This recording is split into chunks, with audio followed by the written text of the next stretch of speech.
ओम नमः शिवाय। मैंने पिछले वीडियो में सूर्यकृत ग्रहों की अरिष्टि एवं उसके उपचार एवं उसकी व्याख्या की है। यहाँ पर चंद्रकृत अरिष्ट और उसकी शांति और उसकी विवरण मैं बताने जा रहा हूँ। जिन दर्शकों को यह थोड़ी भी जानकारी हो तो अपने जन्म कुंडली के 12 खाने में इसे मिलाकर देखेंगे तो उन्हें समझ में आएगा। अब आगे बढ़ते हैं कि हर कुंडली में चंद्रमा एक महत्वपूर्ण ग्रह है जिसका स्वस्थ होना अति आवश्यक है। चूंकि चंद्रमा मन होता है और सूर्य आत्मा, अतः आत्मा अर्थात हृदय और मन दोनों ही जिसका स्वस्थ होगा उसी का संसार होगा। दूसरी भाषा में प्लानिटरी साइंस में सूर्य को राजा ग्रह कहा गया है, चंद्रमा को रानी ग्रह कहा गया है।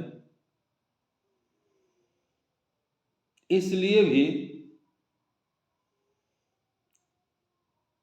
मन, बुद्धि, स्वास्थ्य, विचार, इन तमाम चीजों को स्वस्थ होना शांति का प्रतीक होगा। क्योंकि चंद्रमा मन का मालिक है और जिसका मन ही अशांत हो उसके लिए घर और बाहर सभी एक समान होते हैं। तो यहाँ हम ये बताना चाहते हैं कि नवोग्रह में सूर्य पुरुष कारक ग्रह कहलाता है और यहाँ चंद्रमा स्त्री कारक ग्रह कहा गया है। स्त्री कारक का अर्थ होता है माता, पत्नी, पुत्री, दादी, इन सबों का यह रिप्रेजेंट करती है। और तत्व में ये जल तत्व होता है, कफात्मक होता है। शरीर में जो खून होता है और उस खून में जो जलीय भाग होता है वह भी चंद्रमा होता है। अर्थात जिसका चंद्रमा कमजोर है, खराब है, उसको ब्लड नहीं बनता है, यह ब्लड मोटा हो जाता है, ब्लड का प्लेटलेट गिर जाता है। इसलिए चंद्रमा का स्वस्थ होना आवश्यक है। अब त्रिधातु में विशेषकर कफ कारक होता है। ग्रह कोमल, भावुक, कल्पना प्रिय एवं मधुर होता है। सूर्य की तरह तमक बुद्धि नहीं होता है। चंद्रमा मन से जाना जाता है। इसलिए वैदिक ऋचा में चंद्रमा मनसो जातः के अनुसार चंचल मन होने पर अधिक समय तक एक ही विषय पर स्थिर नहीं रहती है। ये एक काम को लंबे समय तक नहीं कर पाते हैं। इसे नए नए कल्पना हमेशा दिल में आता रहता है और वह उस कल्पना के अनुसार चलने का प्रयास करता है। अब यहाँ पर शारीरिक रूप से उसका क्या संबंध है, ये जानना जरूरी है। तो शारीरिक रूप से अधिक प्रबल नहीं होते हैं, दुर्बल शरीर होता है, तीव्र बुद्धि होता है, मानसिक रूप से अवश्य स्वस्थ और प्रबल होता है। ये स्वभाव से शंकालु होते हैं। इसमें होने वाली विकृति कम से कम होता है, किंतु जितने शुभ गुण है वह शुभ चंद्रमा, पुष्ट चंद्रमा, स्वस्थ चंद्रमा होने पर ही होगा। अगर चंद्रमा कमजोर हो गया तो फिर वह बहुत ही बुरा परिणाम देता है और इस संसार में लंबे समय तक रहने ही नहीं देता है। तो हम आगे ये जानकारी देना चाहेंगे कि स्वस्थ चंद्रमा क्या है। गुरु, शुक्र एवं बुध के साथ जब चंद्रमा होता है तो स्वस्थ होता है। केंद्र में चंद्रमा होने से स्वस्थ होता है। वृष राशि पर होने से स्वस्थ होता है। कर्क राशि पर चंद्रमा होने से स्वस्थ होता है और 5-9 भाव में भी होने से स्वस्थ होता है। लेकिन लग्न, सप्तम एवं अष्टम स्थान में चंद्रमा होने से आयु को समाप्त कर देता है। अल्पकालीन अवस्था में ही उसे परलोक भेज देता है। यह भी मैंने अपने जीवन में सत्य पाया है और मेरे गुरु ने इसकी जानकारी दी थी,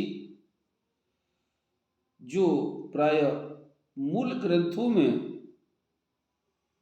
भाषांतर करके बताया गया है, स्पष्ट नहीं बताया गया है, लेकिन व्यवहार में इसकी परिणाम स्पष्ट है। अब इनकी ये देखना है कि ये इनका क्षेत्र क्या है। ये हृदय रोग, फेफड़ा रोग, स्नायु संबंधी रोग, नस, पेट, आमाशय संबंधी बीमारी लगातार बनी रहती है। चंद्रमा से संचालित व्यक्ति को कब्ज का शिकायत अधिकतर रहता है। अजीर्ण, उदर रोग और आंखों के रोग, गैस ट्रबल, कोई भयानक पेट की बीमारी, मूर्छा, बेहोशी, मानसिक शून्यता, खांसी, फेफड़े के रोग, बहिर होना,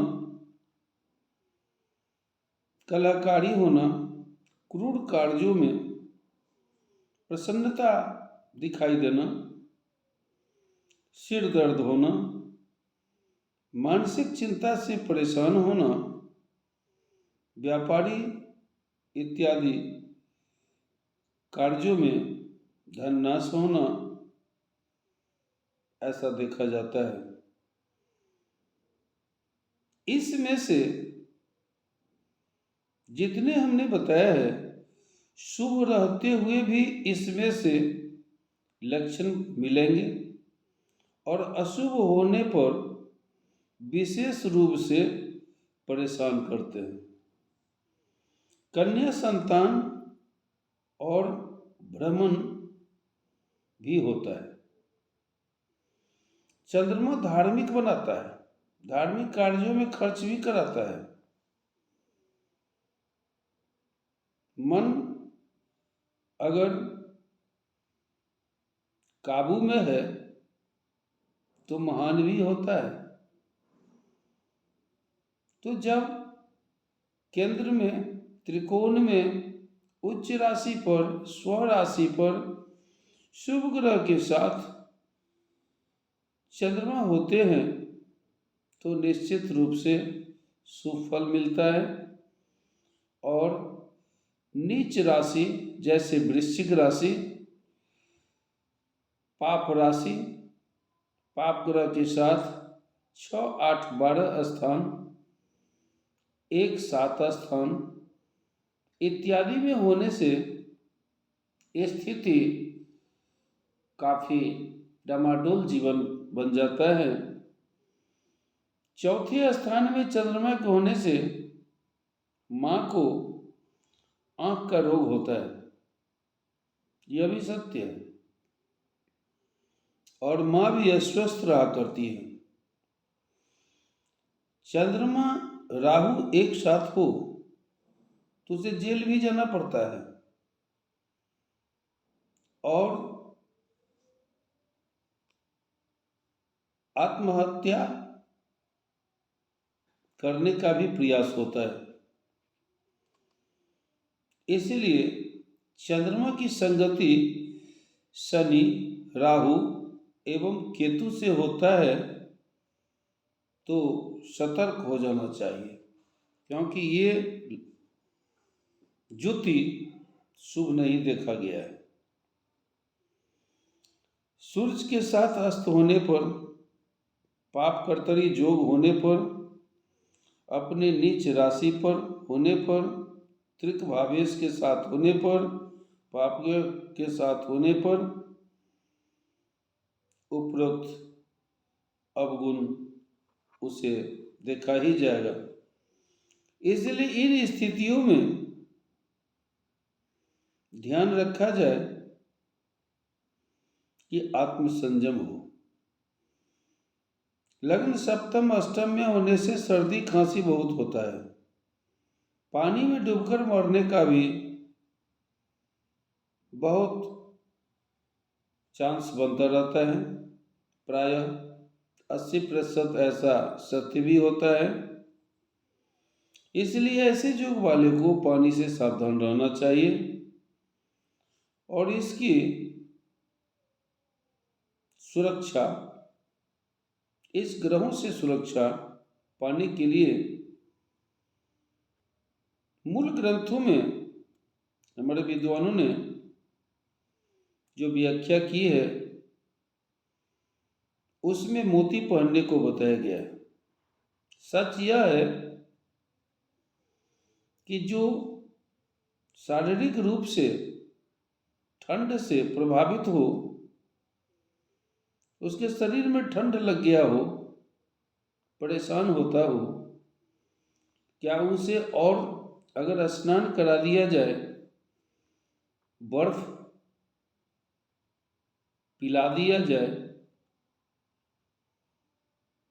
तो अच्छा होगा। इसलिए हमारे मूल ग्रंथों के उक्त बातों को काटते हुए आधुनिक अनुसंधान में ऐसा बताया गया है कि जो जल तत्व से परेशान है उसे अग्नि तत्व का समायोजन होना चाहिए। अर्थात ऐसे व्यक्ति को मानिक पहनना अधिक लाभदायक होता है। इसलिए मोती नहीं पहनाकर मानिक पहनाना हित चिंतन का बात होगा, यही सत्य है। इसके अलावे सोमवार को बाल नहीं कटावें। रविवार को तो बाल कटाना फैशन है। जो आयु और स्वास्थ्य का दिन होता है उसमें निश्चित रूप से बाल कटाया जाता है, नमक खाया जाता है, नॉन वेज मीट मछली मुर्गा अवश्य खाया जाता है। इसलिए स्वास्थ्य की परेशानी तो भगवान के द्वारा नहीं, स्वयं के द्वारा ही प्राप्त होता है। लोग भगवान को दोष देते हैं, ऐसा सही नहीं है। आगे इससे बेहतर और कोई उपाय नहीं है। और पूजा पाठ, महादेव का पूजा होना, देवी कवच का पाठ होना और 16 ऋचा श्री सूक्त का पाठ होना ऐसे व्यक्तियों के लिए बड़ा ही लाभदायक होता है। इसे आजमाया जाए, किया जाए और हमारे कमेंट बॉक्स में लिखा जाए। अगर कोई सहायता प्राप्त हो तो नंबर दिया जाए, अपने समय के अनुसार उस पर समझाने का प्रयास करूँगा। शेष अगले मंगल कृत अरिष्ट एवं उसकी शांति का सीरीज अगले वीडियो में दिया जाएगा।